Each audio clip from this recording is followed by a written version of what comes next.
All right, so in this video, I'm going to be talking about an 8-figure Facebook ad strategy and going to be going pretty deep into some of the things that we're doing to actually scale brands to over $1 million a month in sales. And just to show you that we do know how to do this, just recently in March, we scaled a brand to around 1.1 million. I have the name just kind of blocked there because it's actually a TripleWhale pod. So big shout out to TripleWhale. If you're not using TripleWhale, definitely check out the link in the description below and you can check it out for some advanced metrics. It's pretty crucial when you're scaling to $1 million a month. But with that said, that brand is actually multiple storefronts. So they have 3 different stores in different markets, which is something I'm going to get into as well. But today what I want to talk about is something where a lot of people have the misunderstanding that it's all about, there's only one way to scale to $1 million a month, and there's only one way to get to 8 figures, and you have to, do all these things. And what I want to do today is really just break it down very simply on a whiteboard of how we've actually approached this and how we've been able to successfully scale. Now that was actually our 3rd brand to over $1 million a month in sales, and we have about 2 more brands that we're probably going to get to that mark this year. And I just want to explain what we're doing, and hopefully there's some value in it for you. So with that said, if you are looking to get to 8 figures on your Shopify store, you probably already know how to run Facebook ads, and you probably already are running Facebook ads. So I'm going to skip that, but if you want to learn how we run Facebook ads, then you can definitely, there's going to be a link below. There's a few videos on my channel that talk about our media buying strategy. But again, media buying is 10% of results. I've never seen great media buying scale a Shopify store to $1 million a month. It just doesn't happen. So the main thing that I just want to talk about is the reason why you probably can't scale to 8 figures right now, or the reason why it's going to be more of a battle, is because the current ads that you have right now are basically capped. Okay, they're getting you a certain target KPI at a certain amount of spend. And what happens is when you go to scale those ads, your KPI goes down, which, unless you have a bunch of VC funding, which most brands don't, it becomes very hard for you to continue to drive revenue without basically burning a hole in your bank account. And so the question is then, how do we break past that? How do we find ads that can actually scale at our target KPI so that we can remain somewhat profitable, or actually very profitable in the process, in order to get to that 8-figure run rate? Well, the way that we see it, there's basically 2 ways to do this, okay? And I'm going to bring my mic with me as we go over here, but there's basically 2 options, okay? And not these 2 here. I'm going to break down what these circles are. But the first option is to play the volume game, okay? And the volume game is where you basically just start think of it like a shotgun. You just start shotgunning ads into the ad account, right? You're not really thinking about it. You're just testing and blasting. These are all little ads, by the way. You're just blasting ads into your ad account every single day, every single week, every single month. And, you just hope some of them hit, right? And you're like, okay, well, that one didn't work. This one didn't work. This one didn't work. Oh, that one kind of worked. Okay, good. That didn't work. That didn't work. And what ends up happening is you start spending a lot of money just getting ads for you to test, or you start investing into these agencies that apparently help with performance creatives, and they give you tons of creatives. They're going to deliver you 50, 60, 100 creatives a month. And don't get me wrong, that is a strategy that can work. Okay, there are definitely brands that have been able to scale by just testing sheer volume of creative and not really thinking too much about it. Now, the second option that you have is actually more of what we would consider a depth game. Okay. And what the depth game is when you spend way more time on the ads that you're actually developing to essentially find ads that are very, very strong, high converting creative. And rather than, just blasting volume, what you're doing is you're very carefully, and I'm trying to draw this very smooth and slow, but you're very carefully crafting every single ad that you're putting into your ad account, and you're really thinking about the strategy that goes into it, and the type of visuals that you're using, and the messaging. And basically, after every single ad that you test, you really make sure that you zone in and you learn from it before you go over to your next creative, because what you're going to do is you're going to take the learnings from this creative and you're going to go even deeper into what worked and what didn't work. And so this strategy here is actually the strategy that we follow at our agency. Now, one thing that I want to call out is ideally you can do both, right? If you can have extreme amounts of depth and also volume, like you can't just create one ad a month. You can't go that deep. And there honestly are brands that can do that as well. You just, maybe go hire the Harmon brothers and create one amazing video ad, and that'll probably scale you to $1 million a month. But you really want to make sure that you're prioritizing a little bit of both. And so rather than just going very, very deep, which we do recommend, you also want to make sure that you have the volume on your side as well. And so what I want to talk about in this video is more around the depth game. Okay, I want to talk about more about how you can go deeper into your creative strategy and really think about every single ad that you're putting into your account. And I'm going to break down exactly how we do this and how, when we're stuck with scaling our ads or we can't get past a certain amount of spend or our KPI is dropping, the process that we go to think bigger so that we can actually create ads that can really scale us to that $1 million a month mark. And so the first thing that I want to talk about up here, now the real one too is going to come in, is going to be something called the desire. Okay. And now I've talked about this a few times on the channel. And if you don't know what desire is basically what people really want. Okay. And what you'll notice here is that we basically have 3 different sizes of circles here. And these 3 circles basically represent different types of desire, right? And so if we look at this first little small circle here, and I'm going to use fitness as an example because it's pretty easy to understand.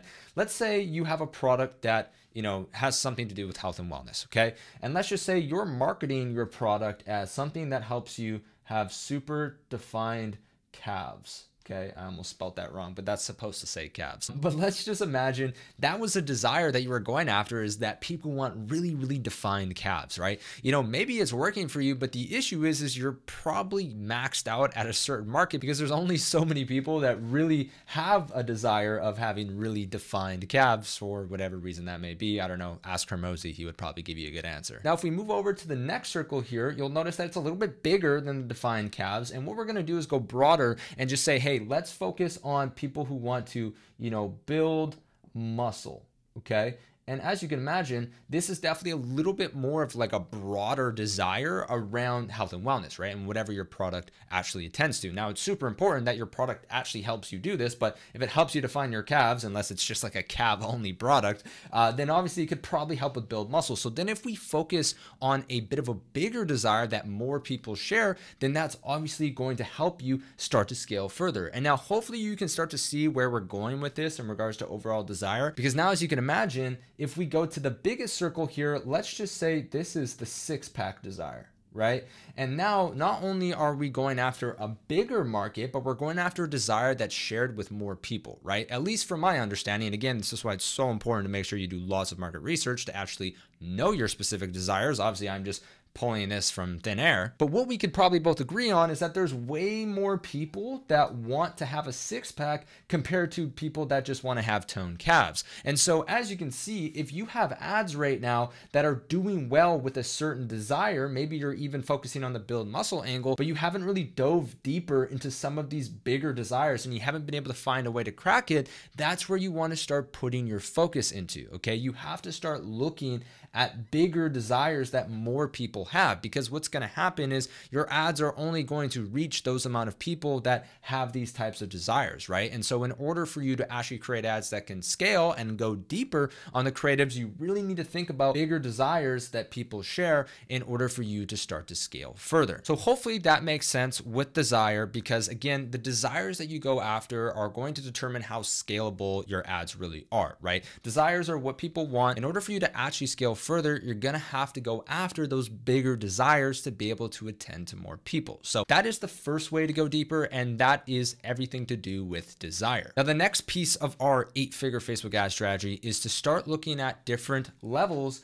of market awareness. And market awareness basically just means what stage the customer is in the buying journey. So we've seen a ton of brands that have actually been able to scale very, very far with just very aware ads, okay? And to give you an example, if you're a very seasonal product and say, for example, you're just selling roses and it happens to be Valentine's Day, there's a lot of people that are gonna be aware of your brand or even product aware And what's going to happen is you can make a ton of cash in these two awareness levels because people are just in the market for it, right? But what's going to happen is you're going to start to notice that if you're not in those very seasonal times, the Black Friday, the gift giving seasons and all that kind of stuff, these most aware and product aware awareness levels are not going to be that scalable because there's only going to be so many people in the market that are actually looking for your product specifically. So if you're looking to expand your sales, you need to, again, just like we did with the desires,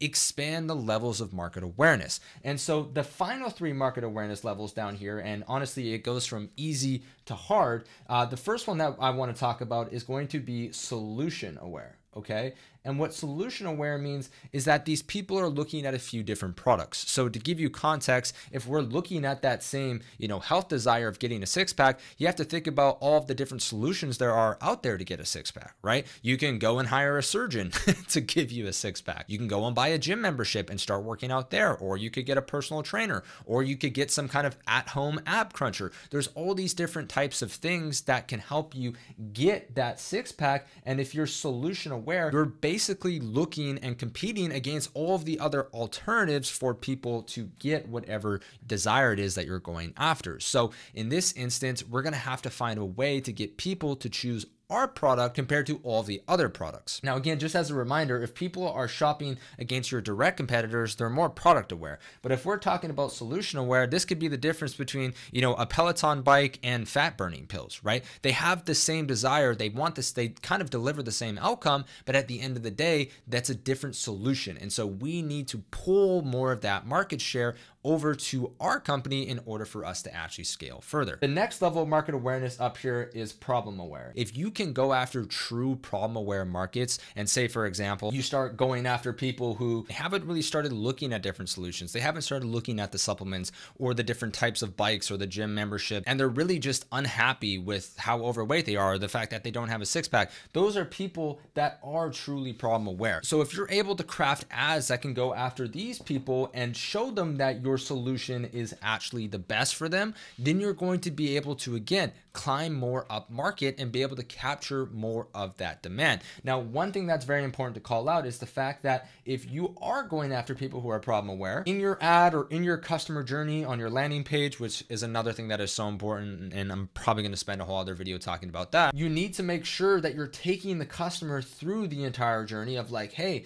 here's this problem that I know you're aware of. Here's why this is the best solution. Introduce the product, and then obviously introduce some kind of offer to get them to actually purchase. Now, offer being, hey, here's my product and you can save 10% with an email discount, or you could actually have some kind of offer, whatever it is. At the end of the day, you need to make sure that you take people through every single stage of this process when you're hooking them in at this level. To give you an example, we have a client that sells a slide board, and one of the problems that we're actually targeting right now, and that has helped us scale a lot further, is how annoying it is to have to work out at home. And so we have a product that can help them get over that problem. And so with that said, the final market awareness level that we're going to go into is something called an unaware market. And now an unaware market is by far the hardest market to advertise to, because you're basically just advertising to someone that has no idea that they have a problem, that there's any kind of solution that they need. And at the end of the day, it's really a market where you're taking someone who has zero interest and zero thought process of purchasing any products, and then obviously taking them all the way through to get them to buy your product. So if you can get people in this awareness stage to actually go through and be introduced to a problem,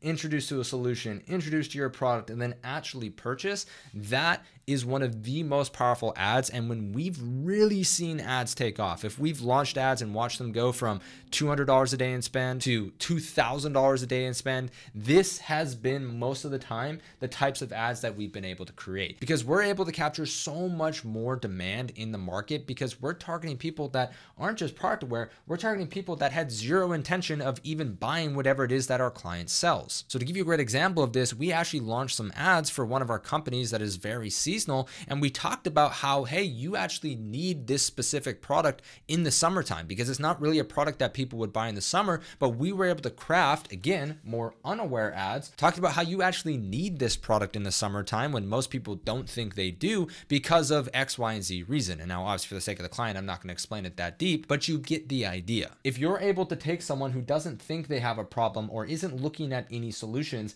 and get them to go through this entire process, that is obviously going to give you ads that can scale way further and help you get to that 8-figure level. Now, if you're still watching this video, you might be thinking, I thought this was going to be a Facebook ad strategy. Like, where's the ad account? Why are we just looking at these horrible drawings on a whiteboard? And the reason why is because this is the boring stuff that you need to be diving deeper on. This is the stuff that's actually going to scale you that far. And it's the reason why it's so unlikely that people actually get to 8 figures, because they don't take the time to go in to this kind of depth. They don't take the time to really think about all of the different desires or think about all the different market awareness stages to actually go and craft ads for them, learn from those ads, and then continue to test further and further. Again, most people just want to do whatever's easiest. They just want to shotgun ads into the account. They just want to hope for the best. They're just going to maybe pick one desire. They're not even going to look at other ones, or they're just going to go in, the product aware market stage and be like, well, Facebook can't scale, Facebook won't work, whatever it is. But if you're not going through this entire process here, and these two things, to be honest with you, are the most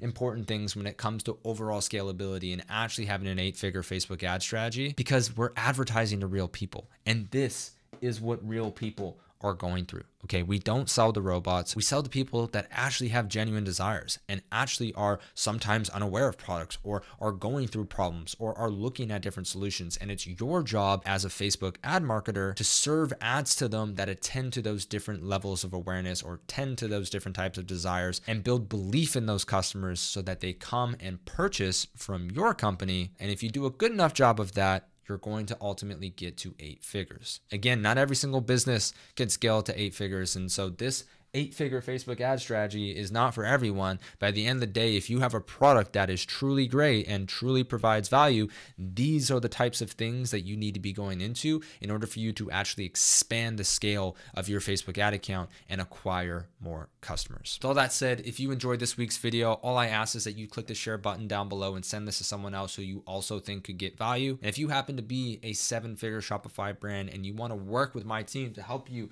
identify some of these points and help you actually scale to 8 figures, I'd highly encourage you to apply to work with our agency down below. With all that said, thank you again for taking the time to watch this week's video, and I'll see you next week.